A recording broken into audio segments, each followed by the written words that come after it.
प्रिय दर्शकों, एक बार फिर डी के मोटिवेशन यूट्यूब चैनल में आप सभी का स्वागत है। एक कॉय ने बताया, क्यों बन जाता है भाई ही भाई का दुश्मन। नमस्कार प्रिय दर्शकों, आप सभी का स्वागत है। आज की कथा आरंभ करने से पहले आपसे एक निवेदन है, इस कथा को अंत तक जरूर सुने। अगर आप हमारे चैनल पर नए हैं तो चैनल को सब्सक्राइब करें, वीडियो को लाइक करें। तो आइए प्रिय दर्शकों, बिना देरी किए आरंभ करते हैं आज की प्रेरणादायक कथा। प्रिय दर्शकों, इस संसार में ऐसा क्यों होता है कि भाई ही भाई का विरोधी बन जाता है? क्यों धोखे से भाई की संपत्ति को हथिया लेता है? आइए इस कथा के माध्यम से इसे समझते हैं। एक बार की बात है, एक तालाब के किनारे एक पेड़ पर एक कौवा और कौवी निवास करते थे।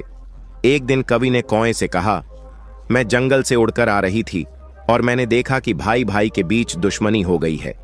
एक भाई दूसरे भाई की संपत्ति को हड़पने की कोशिश कर रहा है। कोई अपने भाई की पत्नी को छीनने का प्रयास कर रहा है। हे स्वामी, यह देखकर मेरा हृदय विचलित हो गया। मैं आपसे 2 प्रश्न पूछना चाहती हूं। यदि आप मेरे इन प्रश्नों का उत्तर देकर मेरा मन शांत कर देंगे तो मैं आपकी बहुत आभारी रहूंगी।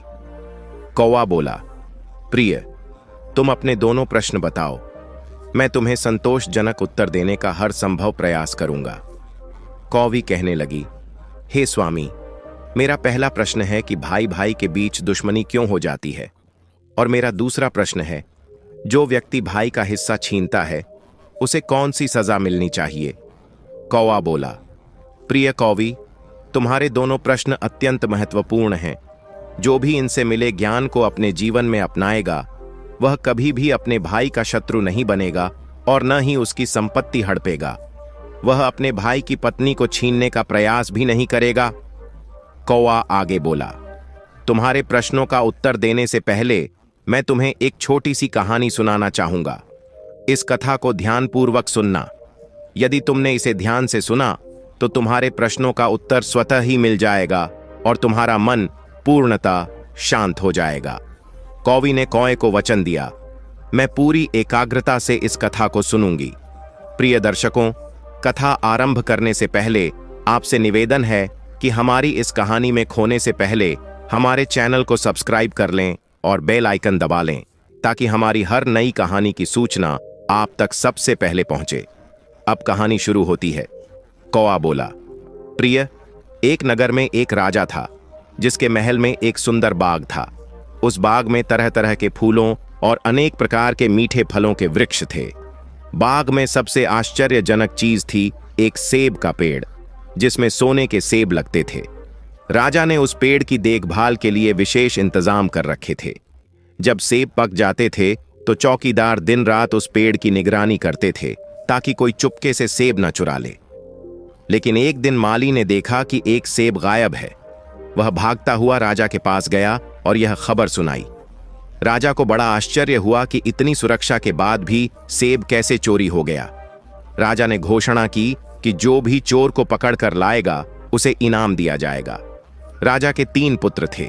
सबसे बड़ा राजकुमार बोला, पिताजी, आज रात मैं बाग में पहरा दूंगा और चोर को पकड़ने की कोशिश करूंगा। राजा ने उसे अनुमति दे दी। लेकिन रात में पहरा देते देते राजकुमार सो गया और अगली सुबह एक और सेब गायब पाया गया। दूसरी रात मंझला राजकुमार पहरा देने गया, लेकिन वह भी नींद से हार गया और एक और सेब चोरी हो गया। पेड़ से लगातार सोने के सेब गायब होने लगे, जिससे राजा और अधिक चिंतित हो गया। दरबार में सभी सोच में डूबे थे। तभी सबसे छोटा राजकुमार बोला, पिताजी, आज रात मैं पहरा दूंगा और चोर को पकड़कर लाऊंगा। राजा छोटे राजकुमार को मूर्ख समझता था, इसलिए वह उससे खुश नहीं था। उसने उसे डांटते हुए कहा, तुम क्या सोचते हो? क्या तुम इसमें सफल हो सकते हो? बड़े राजकुमार इस कार्य में असफल हो चुके थे। राजा ने कहा, तुम अपना काम करो, यह तुम्हारे काबिल नहीं है। लेकिन छोटे राजकुमार ने हार नहीं मानी। उसने राजा से निवेदन किया और कहा कि उसे एक अवसर दिया जाए। आखिरकार राजा मान गया। कौवा कहता है, हे प्रिय, फिर सबसे छोटा राजकुमार रात में पहरा देने लगा। उसने निश्चय किया कि वह किसी भी परिस्थिति में नहीं सोएगा और चोर को अवश्य पकड़ेगा। आधी रात बीतने पर जब घड़ी ने 12 बजाए राजकुमार ने देखा कि एक सुंदर सुनहरी चिड़िया कहीं से उड़ती हुई आई और पेड़ पर बैठ गई। चिड़िया ने झट से सोने का एक सेब तोड़कर अपनी चोंच में पकड़ लिया।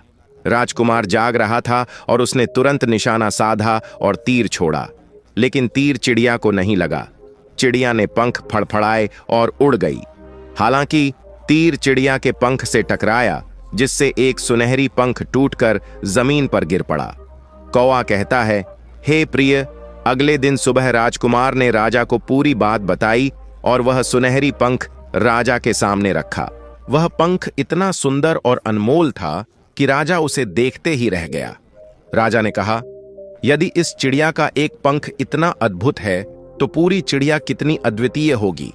मुझे वह चिड़िया पकड़कर लानी होगी। सबसे पहले बड़ा राजकुमार इस काम के लिए रवाना हुआ। चलते चलते वह एक जंगल में पहुंचा, जहां उसने एक लोमड़ी को एक पेड़ के नीचे आराम करते हुए देखा। राजकुमार ने अवसर देखकर धनुष पर तीर चढ़ा लिया। जैसे ही वह तीर छोड़ने वाला था, लोमड़ी ने चिल्लाकर कहा, राजकुमार, मुझे मत मारो। मुझे पता है कि तुम सुनहरी चिड़िया की तलाश में हो। अगर तुम मेरी सलाह मानोगे तो तुम्हारा काम जल्दी पूरा हो जाएगा।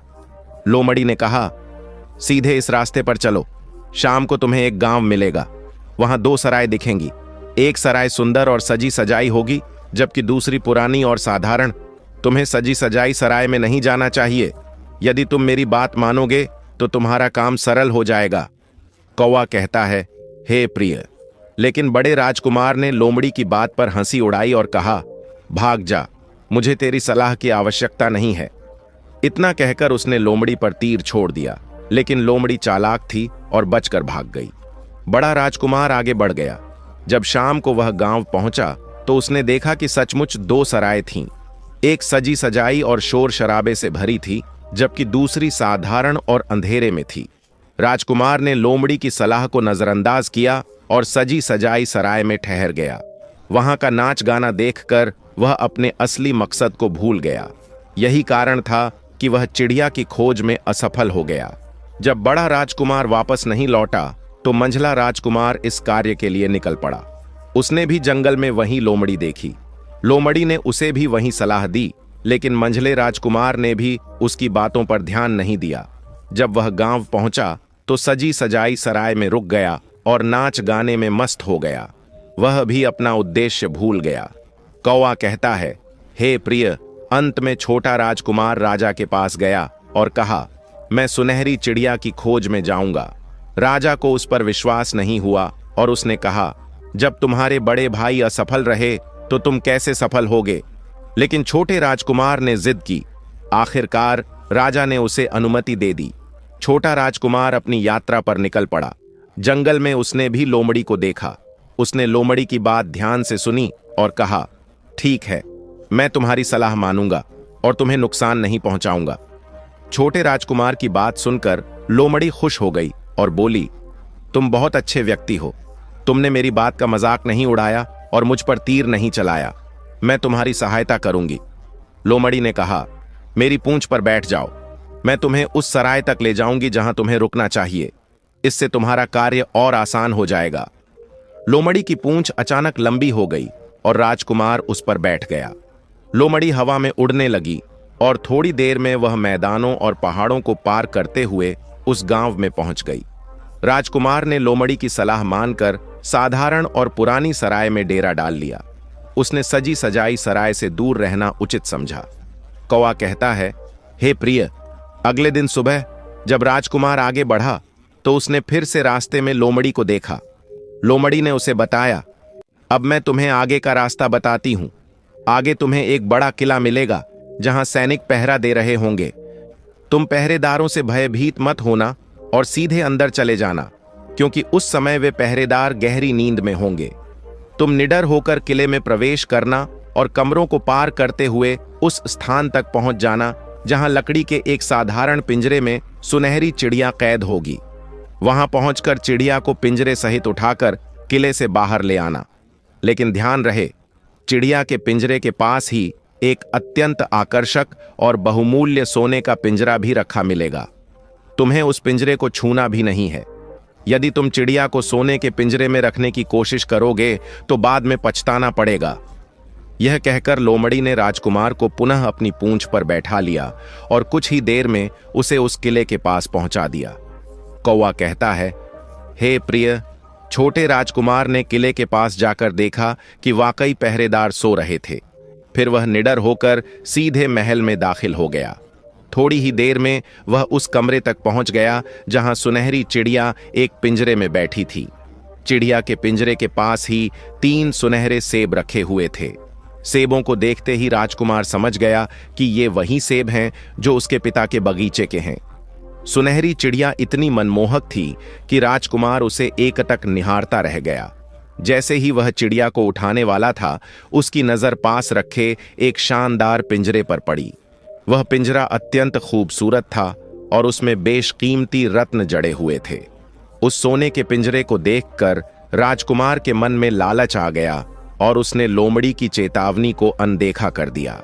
उसने चिड़िया को लकड़ी के पिंजरे से निकालकर उस सुनहरे पिंजरे में डाल दिया। लेकिन जैसे ही चिड़िया नए पिंजरे में गई, उसने जोर जोर से शोर मचाना शुरू कर दिया। राजकुमार अभी पिंजरा उठाकर बाहर भी नहीं निकला था कि चिड़िया की आवाज सुनकर पहरेदार कमरे में आ गए। उन्होंने राजकुमार को पकड़ लिया। कौवा कहता है, हे प्रिय। तभी राजकुमार को अपनी गलती का एहसास हुआ और लोमड़ी की कही बात याद आई। लेकिन अब पछताने का कोई फायदा नहीं था। पहरेदार राजकुमार को राजा के सामने ले गए। राजा ने राजकुमार से पूछा तो उसने सारी सच्चाई बता दी। राजा ने कहा, तुम मेरे महल में चोरी करने के इरादे से आए थे। मैं तुम्हें माफ नहीं करूंगा। तुम्हें मृत्यु दंड दिया जाएगा। लेकिन कुछ सोचने के बाद राजा बोला, मैं तुम्हें एक और मौका दे सकता हूं। यदि तुम मेरे लिए एक सुनहरा घोड़ा लाकर दोगे तो मैं तुम्हें न केवल माफ कर दूंगा बल्कि सुनहरी चिड़िया भी तुम्हें दे दूंगा। राजकुमार को अपनी जान बचाने के लिए राजा की शर्त माननी पड़ी। जब वह किले से बाहर निकला तो उसने देखा कि लोमड़ी उसका इंतजार कर रही है। राजकुमार ने लोमड़ी को सारी बात बताई। लोमड़ी ने निराश होकर कहा, मैंने तुम्हें पहले ही सचेत किया था, लेकिन तुमने मेरी सलाह को नजरअंदाज किया। अगर तुम मेरी बात मानते तो यह मुसीबत नहीं आती। राजकुमार ने कहा, मुझे क्षमा कर दो, मुझसे भूल हो गई। मैं तुम्हारे बिना इस काम को अंजाम नहीं दे सकता। राजा ने मुझसे सुनहरा घोड़ा लाने को कहा है, वरना वह मुझे मार डालेगा। राजकुमार की विनती सुनकर लोमड़ी ने कहा, ठीक है, मैं तुम्हारी मदद करूंगी, लेकिन इस बार मेरी बात मानना। मेरी पूंछ पर बैठ जाओ। मैं तुम्हें उस स्थान तक ले जाऊंगी जहां वह सुनहरा घोड़ा मिलेगा। कुछ ही समय बाद लोमड़ी राजकुमार को लेकर दूसरे किले के पास पहुंची। उसने राजकुमार से कहा, इस किले की घुड़साल में एक सुनहरा घोड़ा बंधा मिलेगा। किले के सारे कर्मचारी सो रहे होंगे। तुम सावधानी से जाना और घोड़े को खोल लेना। लेकिन याद रखना, घोड़े के पास 2 जीन रखी होंगी, एक पुरानी चमड़े की और दूसरी सोने की। सोने की जीन को छूना मत। घोड़े पर पुरानी जीन कसकर उसे लेकर किले से बाहर आ जाना। राजकुमार ने लोमड़ी से वादा किया कि वह उसकी सलाह का पूरी तरह पालन करेगा। लोमड़ी ने राजकुमार को अपनी पूंछ पर बैठाया और किले के पास पहुंचा दिया। राजकुमार ने देखा कि किले के सभी कर्मचारी गहरी नींद में थे। वह निडर होकर घुड़साल में पहुंचा। उसने देखा कि सुनहरा घोड़ा वाकई बेहद अद्भुत और सुंदर था। जैसे ही उसने घोड़े को खोलकर बाहर ले जाना चाहा, उसकी नजर कोने में रखी सोने की जीन पर पड़ी। जीन इतनी सुंदर थी कि वह उसे नजरअंदाज नहीं कर सका। उसके पास ही एक पुरानी और साधारण चमड़े की जीन पड़ी थी। वह राजकुमार मन ही मन विचार करने लगा कि इतने अद्भुत घोड़े पर यह पुरानी चमड़े की जीन बांधना उचित नहीं होगा। यह उसके शाही गौरव के अनुकूल नहीं था। ऐसा सोचकर उसने वह सुनहरी जीन उठाई और घोड़े पर कसने लगा। जैसे ही उसने घोड़े की पीठ पर वह सुनहरी जीन बांधी, घोड़ा ऊंची आवाज में हिनहिनाने लगा। शोर सुनकर किले के सेवक जाग गए और कुछ ही देर में राजकुमार को पकड़ लिया गया। कौवा कहता है, हे प्रिय। सिपाहियों ने राजकुमार को बांधकर राजा के समक्ष प्रस्तुत किया। राजा ने उसकी बातें सुनने के बाद कहा, तुमने मेरे घोड़े को चुराने की कोशिश की है, इसलिए तुम्हें मौत की सजा मिलेगी। लेकिन राजा ने आगे कहा, मैं तुम्हें एक और अवसर दे सकता हूं। यदि तुम मेरी एक इच्छा पूरी करोगे तो तुम्हें माफ कर दूंगा। राजकुमार ने निवेदन किया, महाराज कृपया बताएं, मैं आपका हर आदेश मानने के लिए तैयार हूं। राजा ने कहा, यहां से थोड़ी दूरी पर एक महल है। उस महल में एक अत्यंत सुंदर राजकुमारी रहती है। अगर तुम उसे मेरे पास लेकर आओ तो मैं तुम्हें न केवल क्षमा करूंगा बल्कि इनाम में यह सुनहरा घोड़ा भी दे दूंगा। बेचारा राजकुमार एक और समस्या में फंस गया। उसे मजबूरन राजा की शर्त माननी पड़ी। वह राजकुमारी को लाने के लिए सोने के महल की खोज में निकल पड़ा। कुछ दूर चलने पर उसे फिर से वही लोमड़ी मिल गई। आश्चर्यजनक रूप से लोमड़ी को सारी बातें पहले से ही पता थीं। लोमड़ी ने कहा, देखा, तुमने मेरी बात नहीं मानी और अब एक नई मुसीबत में फंस गए। अगर तुमने मेरी सलाह मानी होती तो यह परेशानी नहीं आती। खैर, मुझे तुम पर दया आ रही है, मैं तुम्हारी फिर से सहायता करूंगी। चलो, मैं तुम्हें उस सोने के महल के पास छोड़ देती हूं। लोमड़ी ने राजकुमार को निर्देश दिया, महल के पास छिपकर रहना। जब शाम के समय राजकुमारी स्नान करने के लिए बाहर आएगी तो तुम हिम्मत जुटाकर उसका हाथ पकड़ लेना।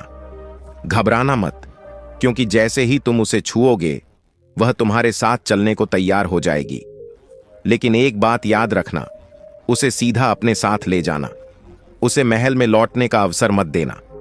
वह तुमसे कहेगी कि मुझे अपने माता पिता से मिलकर आने दो, लेकिन उसकी बातों में मत आना, वरना फिर से मुश्किल में पड़ जाओगे। कौवा कहता है, हे प्रिय। लोमड़ी ने यह कहते हुए राजकुमार को अपनी पूंछ पर बिठाया।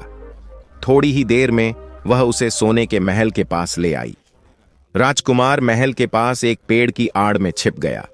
शाम के समय जब राजकुमारी स्नान के लिए तालाब पर आई तो राजकुमार ने साहस जुटाकर उसका हाथ पकड़ लिया। राजकुमारी तुरंत तैयार हो गई और बोली, जहां भी तुम ले जाओगे मैं तुम्हारे साथ चलूंगी, लेकिन मुझे थोड़ी देर के लिए अपने माता पिता से मिलने दो। राजकुमार को लोमड़ी की चेतावनी याद थी। उसने कहा, नहीं, यह संभव नहीं है, तुम्हें मेरे साथ ही चलना होगा। लेकिन राजकुमारी रोने लगी। उसकी सुंदरता देखकर राजकुमार का मन बदल गया और वह उसे महल में लौटने की अनुमति दे बैठा। जैसे ही राजकुमारी ने महल के अंदर कदम रखा, पहरेदारों ने उसे देख लिया। सिपाही तुरंत सतर्क हो गए और राजकुमार को पकड़ लिया। राजकुमार को राजा के सामने पेश किया गया। राजा ने गुस्से में कहा, तुम्हारी हरकतों के लिए तुम्हें मृत्यु दंड दिया जाएगा। लेकिन कुछ देर विचार करने के बाद राजा ने कहा, मैं तुम्हें एक और मौका देता हूं। अगर तुम मेरे लिए एक काम कर दो तो तुम्हारी जान बचाई जा सकती है। राजकुमार ने सिर झुकाकर कहा, जो भी आप कहेंगे मैं करूंगा। राजा ने कहा, हमारे किले के ठीक सामने एक विशाल पहाड़ है जो किले की खूबसूरती को ढक देता है। यदि तुम इसे 8 दिनों में हटा दो तो मैं न केवल तुम्हें माफ करूंगा बल्कि राजकुमारी का विवाह भी तुमसे कर दूंगा। राजकुमार ने मजबूरी में इस शर्त को स्वीकार कर लिया। वह किले से बाहर आया और पहाड़ को देखने लगा। उसके पास केवल एक छोटी सी कुदाली थी। उसने पहाड़ को खोदने का प्रयास शुरू किया। दिन पर दिन बीतते गए। 7 दिन की कड़ी मेहनत के बाद भी वह पहाड़ का केवल एक छोटा सा हिस्सा ही हटा पाया। आखिरकार थककर और निराश होकर वह बैठ गया। कौवा कहता है, हे प्रिय। राजकुमार अपने की पर पछता रहा था। वह सोच रहा था, अगर मैंने लोमड़ी की बात मान ली होती तो मैं इन मुसीबतों में नहीं फंसता। तभी उसने देखा कि उसके पैरों के पास लोमड़ी की पूंछ हिल रही थी। उसने सिर उठाकर देखा तो वहीं लोमड़ी खड़ी थी। लोमड़ी मुस्कुराई और बोली, क्यों, अब क्या हाल है? इस बार मेरी मदद करने का कोई मन नहीं था, लेकिन तुम्हें 7 दिन से इस तरह परेशान देखकर मुझे तुम पर दया आ गई है। राजकुमार से लोमड़ी बोली, तुम बहुत थक चुके हो, जाओ आराम करो, मैं तुम्हारा काम थोड़ी ही देर में समाप्त कर दूंगी। इस बार राजकुमार ने मन में निश्चय कर लिया था कि वह पूरी तरह से लोमड़ी की सलाह का पालन करेगा। वह चुपचाप जाकर एक किनारे सोने चला गया। कुछ ही समय में राजकुमार गहरी नींद में डूब गया। सुबह जब वह जागा तो उसने अपनी आंखों पर विश्वास नहीं किया। वहां दूर दूर तक पहाड़ का कोई नामो निशान नहीं था। किले का सुंदर दृश्य अब स्पष्ट दिखाई दे रहा था। यह देख वह राजा के पास पहुंचा। राजा राजकुमार के कार्य से अत्यधिक प्रसन्न हुआ और उसने अपने वादे के अनुसार राजकुमारी के साथ उसका विवाह कर दिया। विवाह के बाद जब राजकुमार अपनी पत्नी के साथ महल से बाहर निकला तो रास्ते में वही लोमड़ी उसे फिर से मिली। लोमड़ी बोली, बधाई हो राजकुमार, तुम्हें राजकुमारी के साथ देखकर मुझे अत्यंत खुशी हो रही है। अब तुम्हें सोने का घोड़ा और सोने की चिड़ियां भी प्राप्त करनी चाहिए, क्योंकि वे तुम्हारे योग्य हैं और तुम उन्हें आसानी से पा सकते हो। राजकुमार ने जवाब दिया, लेकिन यह कैसे संभव है? मैं तो इस राजकुमारी को उस राजा के पास ले जा रहा हूं जिसने मेरे बदले में मुझे जीवन दान दिया था। लोमड़ी ने समझाते हुए कहा, नहीं राजकुमार, ऐसा करना बिल्कुल गलत होगा। इस राजकुमारी के साथ अब तुम्हारा विवाह हो चुका है और वह केवल तुम्हारी है। अगर तुम मेरी बात मानोगे तो सोने का घोड़ा और चिड़िया भी तुम्हारे पास होंगे। सबसे पहले इस राजकुमारी को लेकर उस राजा के पास जाओ जिसके पास सोने का घोड़ा है। वह राजकुमारी को देखकर प्रसन्न होगा और इनाम में तुम्हें घोड़ा देगा। जब वह घोड़ा तुम्हें सौंप दे तो उस पर सवार हो जाओ और सबसे विदा लेने लगो। विदा करते समय अंत में राजकुमारी से मिलो और उसका हाथ पकड़कर उसे घोड़े पर खींच लो। फिर तुरंत घोड़े को दौड़ा दो। यह घोड़ा इतना तेज है कि कोई उसका पीछा नहीं कर सकेगा। राजकुमार ने लोमड़ी की बात मानी। उसने सोने के घोड़े वाले राजा के पास जाकर ठीक वैसा ही किया जैसा लोमड़ी ने बताया था। जब राजा ने उसे सोने का घोड़ा इनाम में दिया तो वह तुरंत उस पर सवार हो गया। उसने सबसे विदा ली और अंत में राजकुमारी को घोड़े पर बैठाकर तेजी से वहां से निकल गया। कुछ दूरी पर लोमड़ी फिर से उसका इंतजार कर रही थी। वह बोली, शाबाश राजकुमार, अब तुम्हें सोने की चिड़िया भी प्राप्त करनी चाहिए। जब तुम उस राजा के पास जाओगे जिसके पास सोने की चिड़िया है तो वह तुम्हारे घोड़े को देखकर खुश होगा। उससे कहना कि पहले मुझे सोने की चिड़िया का पिंजरा सौंप दो, तब मैं तुम्हें यह घोड़ा दूंगा। जैसे ही वह चिड़िया का पिंजरा लेकर आए उसे छीन लेना और तुरंत घोड़े को दौड़ा देना। इस तरह चिड़िया तुम्हारी होगी और कोई तुम्हें रोक नहीं पाएगा। राजकुमार ने फिर लोमड़ी की योजना का अनुसरण किया। उसने राजा से सोने की चिड़िया का पिंजरा मांगा। जैसे ही पिंजरा उसके हाथ में आया उसने तुरंत घोड़े को दौड़ा दिया। सोने का घोड़ा हवा से बातें करने लगा। थोड़ी दूर चलने के बाद लोमड़ी फिर उससे मिली। राजकुमार ने कहा, तुमने मेरी बहुत सहायता की है। तुम्हारी वजह से मुझे सोने की चिड़िया, सोने का घोड़ा और इतनी सुंदर राजकुमारी मिली। बताओ मैं तुम्हें क्या इनाम दूं? मैं तुम्हें कुछ देना चाहता हूं। लोमड़ी बोली, अगर तुम मुझे खुश करना चाहते हो तो मुझ पर एक तीर चलाकर मेरी जान ले लो। यही मेरे लिए सबसे बड़ा इनाम होगा। राजकुमार आश्चर्यचकित होकर बोला, मैं ऐसा कैसे कर सकता हूं? तुमने मेरी इतनी मदद की है और मैं तुम्हें मार दूं? यह कभी संभव नहीं है। लोमड़ी दुखी होकर बोली, अगर तुम ऐसा नहीं कर सकते तो कोई बात नहीं, लेकिन जाने से पहले मैं तुम्हें 2 सलाह देना चाहती हूं। पहली बात, कभी किसी कुएं की दीवार पर मत बैठना, और दूसरी, ऐसे लोगों पर धन मत खर्च करना जिन्हें फांसी दी जानी है। राजकुमार ने हंसते हुए कहा, तुम अजीब हो। मैं भला कुएं की दीवार पर क्यों बैठूंगा, और जिन लोगों को सजा दी जा रही है उन पर धन क्यों लगाऊंगा? लोमड़ी ने कोई जवाब नहीं दिया और अलविदा कहकर वहां से चली गई। इसके बाद राजकुमार ने घोड़े को आगे बढ़ाया। उसकी राजकुमारी घोड़े पर उसके साथ थी और उसके हाथ में सोने की चिड़िया का पिंजरा था। कुछ देर में वे एक गांव पहुंचे। गांव के लोग और विशेष रूप से बच्चे उन्हें देखने के लिए बाहर निकल आए। सोने के घोड़े पर एक सुंदर राजकुमारी को देखकर सब हैरान रह गए। राजकुमार ने गांव के बगीचे में भीड़ देखी। पूछने पर उसे पता चला कि 2 व्यक्तियों को फांसी देने की तैयारी हो रही है। जब वह वहां पहुंचा तो उसने देखा कि वे दोनों उसके सगे बड़े भाई थे। उन्होंने जुए और बुरे कामों में धन बर्बाद किया था और लोगों से कर्ज लिया था। राजकुमार ने अपने भाइयों को बचाने के लिए गांव वालों से कहा, मुझसे धन ले लो और इन्हें छोड़ दो। काफी मिन्नतों के बाद लोग मान गए और उसके भाइयों को रिहा कर दिया। राजकुमार अपने भाइयों के साथ आगे बढ़ा। जंगल में एक कुआं देखकर उसने राजकुमारी से कहा, चलो थोड़ी देर यहां आराम करते हैं और ठंडा पानी पीते हैं, फिर यात्रा जारी रखेंगे। राजकुमार की बात सुनकर राजकुमारी सहमत हो गई। इधर राजकुमार लोमड़ी की उन दोनों बातों को पूरी तरह भूल चुका था जो उसने विदा लेते समय कही थीं। पहली कि कभी भी घोड़े से उतरकर कुएं की मुंडेर पर मत बैठना, और दूसरी कि कभी भी ऐसे व्यक्तियों की सहायता मत करना जिन्हें फांसी की सजा मिलने वाली हो। जैसे ही छोटा राजकुमार अपनी पत्नी के साथ उस कुएं के किनारे जाकर बैठा, तभी उसके दोनों बड़े भाई वहां आ पहुंचे। वे जलन से भर उठे। इसको तो सुंदर पत्नी मिल गई, इतना सारा खजाना भी इसके पास है, और अब पिता भी इसकी समझदारी की प्रशंसा करेंगे। घर में इसकी इज्जत बढ़ जाएगी। जो कल तक मूर्ख कहलाता था, आज वही चतुराई और बुद्धिमत्ता का प्रतीक बन गया है। ईर्ष्या और लालच के चलते दोनों भाइयों ने आपस में षड्यंत्र रचा और अवसर का लाभ उठाकर अपने छोटे भाई को कुएं में धक्का दे दिया। इसके बाद वे सोने का घोड़ा लेकर राजकुमारी को घोड़े पर बिठाकर और सोने की चिड़िया का पिंजरा उठाकर वहां से चलते बने।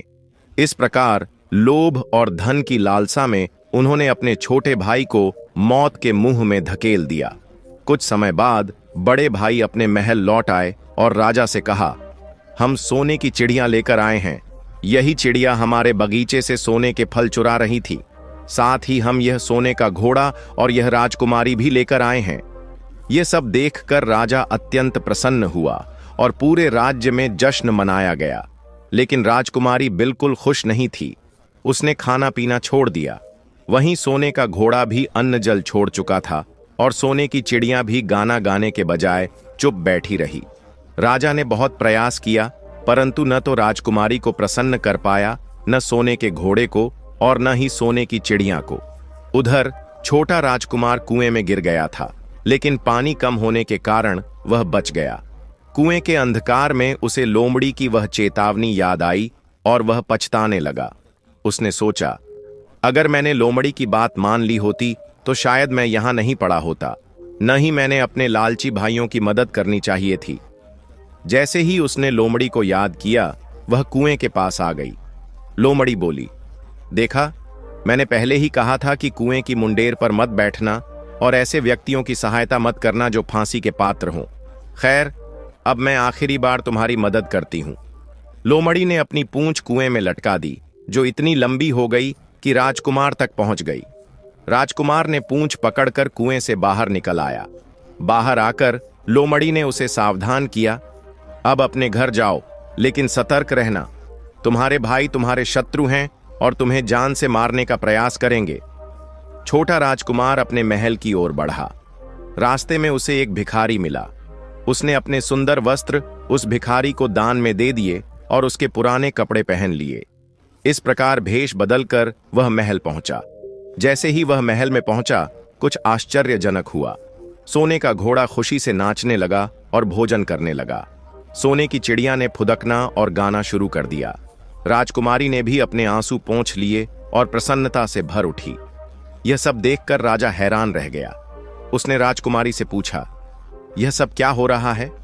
राजकुमारी ने कहा, महाराज, मैंने पहले ही आपको सच्चाई बताई थी। आपके बड़े और मंझले पुत्रों ने छोटे राजकुमार को धोखा दिया है। उन्होंने आपके साथ भी छल किया है, लेकिन अब आपका छोटा पुत्र यहां आ चुका है। मेरी शादी उसी के साथ हुई है और मैं उसी के साथ प्रसन्न रह सकती हूं। राजकुमारी ने फटे पुराने कपड़े पहने व्यक्ति की ओर इशारा करते हुए कहा, महाराज, वह देखिए, वही आपका छोटा राजकुमार है। राजा ने तुरंत अपने छोटे पुत्र को पहचान लिया और अपनी धारणा बदल ली। उसने महसूस किया कि उसका छोटा बेटा मूर्ख नहीं, बल्कि सबसे अधिक बुद्धिमान और साहसी है। अब राजा ने उसे सबसे समझदार और बहादुर मानते हुए गद्दी पर बैठाने का निर्णय लिया। इसके साथ ही राजा ने कहा, भाई को भाई की पत्नी, धन या अधिकार हड़पने का प्रयास नहीं करना चाहिए। लालच में आकर भाई को मौत के घाट उतारने वाला व्यक्ति कड़ी सजा का पात्र होता है। बड़े और मंझले राजकुमारों ने न केवल अपने छोटे भाई बल्कि पूरे परिवार और राज्य को धोखा दिया है, इसलिए उन्हें दंडित किया जाएगा। राजा ने आदेश दिया कि दोनों बड़े राजकुमारों को राज्य से निष्कासित कर दिया जाए। साथ ही उसने कहा, जो भाई अपने भाई के साथ विश्वासघात करता है, उसे सजा अवश्य मिलनी चाहिए। यही न्याय है। इस प्रकार राजा ने छोटे राजकुमार को अपना उत्तराधिकारी घोषित कर दिया और राज्य में सुख शांति स्थापित हो गई। उसके बाद राजकुमार और राजकुमारी का विवाह बड़ी धूमधाम और हर्षोल्लास के साथ संपन्न हुआ। विवाह के पश्चात छोटा राजकुमार अपनी पत्नी के साथ सुखपूर्वक रहने लगा। हालांकि वह लोमड़ी को नहीं भूला था, जिसने उसकी हर मुश्किल समय में सहायता की थी। एक दिन उसने समय निकालकर उस लोमड़ी को ढूंढने का निश्चय किया। कई जगह खोजने के बाद उसे जंगल में एक पेड़ के खोखले हिस्से में लोमड़ी दिखाई दी। वह चुपचाप बैठी थी और बेहद उदास और कमजोर नजर आ रही थी। जैसे ही लोमड़ी ने राजकुमार को देखा, उसने उसे पहचान लिया और कहा, आओ राजकुमार, आज यहां कैसे आना हुआ? राजकुमार ने उत्तर दिया, मैं आज विशेष रूप से तुम्हें ढूंढने आया हूं। चलो, मेरे महल के बगीचे में आराम से रहो। वहां तुम्हें किसी प्रकार की असुविधा नहीं होगी। यहां जंगल में तुम्हें भोजन पानी की दिक्कतें होती होंगी और जंगली जानवरों या शिकारी का डर हमेशा बना रहता होगा। लोमड़ी ने उत्तर दिया, नहीं राजकुमार, मैं यहां ठीक हूं और अब तुम्हें मेरे दुखों से क्या लेना देना। तुम्हारा कार्य पूरा हो चुका है। अब तुम राजकुमारी के साथ अपने महल में सुखपूर्वक रहो। राजकुमार ने कहा, नहीं, तुमने मेरा बहुत बड़ा उपकार किया है। मैं तुम्हें इनाम देना चाहता हूं और अपने साथ रखना चाहता हूं। राजकुमारी भी तुम्हें देखकर बहुत प्रसन्न होगी। वह तुमसे मिलना चाहती है। यह सुनकर लोमड़ी बोली, अगर तुम सच में मुझे इनाम देना चाहते हो तो मेरी एक विनती पूरी करो। मैंने तुमसे पहले भी कहा था कि तुम मुझ पर तीर चलाकर मुझे समाप्त कर दो। यही मेरे लिए सबसे बड़ा लाभ होगा। दरअसल मैं तुम्हें अपनी सच्चाई बताती हूं। मुझ पर एक जादूगर ने जादू कर दिया था, जिसकी वजह से मैं लोमड़ी के रूप में जी रही हूं। मैं वास्तव में इस राज्य का राजकुमार हूं और यह राजकुमारी जिससे तुम्हारा विवाह हुआ है, मेरी छोटी बहन है। अगर तुम मुझ पर तीर चलाओगे तो मैं इस जादू के बंधन से मुक्त हो जाऊंगा और फिर से अपने वास्तविक रूप में लौट सकूंगा। राजकुमार यह सुनकर बहुत चकित हुआ, लेकिन उसने लोमड़ी की बात मानी। उसने तुरंत अपने धनुष पर तीर चढ़ाया और लोमड़ी पर चला दिया। तीर लगते ही लोमड़ी का शरीर जमीन पर गिर पड़ा और वहां से एक सुंदर राजकुमार प्रकट हुआ। दोनों राजकुमार गले मिले और खुशी खुशी महल लौट आए। महल में राजकुमारी अपने भाई से मिलकर अत्यंत आनंदित हुई। अंत में कौवा कहता है, हे प्रिय, तुम्हारा पहला प्रश्न था कि भाई भाई का दुश्मन क्यों बन जाता है, तो इसका उत्तर है धन और लालच। जब व्यक्ति धनवान बनने के चक्कर में पड़ता है तो वह भाई जैसे पवित्र रिश्ते को भूलकर स्वार्थी बन जाता है।